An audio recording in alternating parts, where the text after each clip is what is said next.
Peter Charles here, Hooked for Life Fly Fishing. And today let's wrap up the issue of getting a good load on our rods by looking at three issues that work together to produce a great rod loading. And if you've got an excellent rod loading, it's very easy to make an excellent forward cast that goes a long way with minimum effort. So I'm just going to wrap this up and put all these three together because they all work together.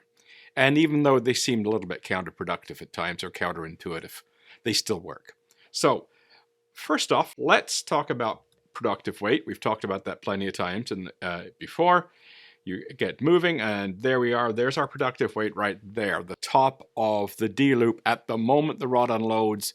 If you maximize that, you get a great cast. And you can see in this example, there is very little unproductive weight at the bottom of the D-loop. This is ideal. So this maximizes productive weight. You get a great cast. We've talked about that already. Now, if you were looking at my tracking video, you saw something else going on that helps rod loading. So here's a full speed example. You see that D-loop kick around, and that creates a centrifugal force on the rod. So let's see it in slow motion, and you can see that red arrow shows the path that the point of the D-loop took. So the whole point of the D-loop, this point right here, imagine that swinging in an arc around behind you, and it has centrifugal force. It's like getting a rock on a string and swinging it around. It does the same thing. So that centrifugal force adds to the rod loading. And if you do that kick up at the end of your back cast, then you end up with that centrifugal force. Okay, now we have the pendulum effect created by overhang. So overhang causes the line to swing under the rod tip.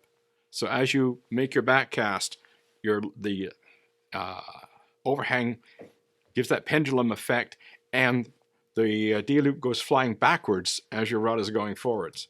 So we'll see it in this example. There's the stopping point. Now I'm going forward, but the D-loop has gone backwards.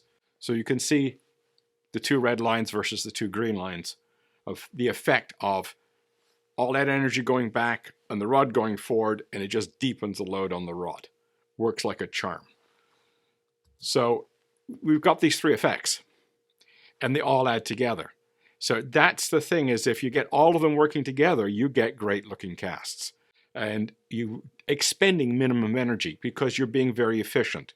So if you put the three together, you get maximum rod loading. You also get maximum distance for minimum effort. And I know I keep talking about distance, and people keep saying, oh, you don't have to cast far.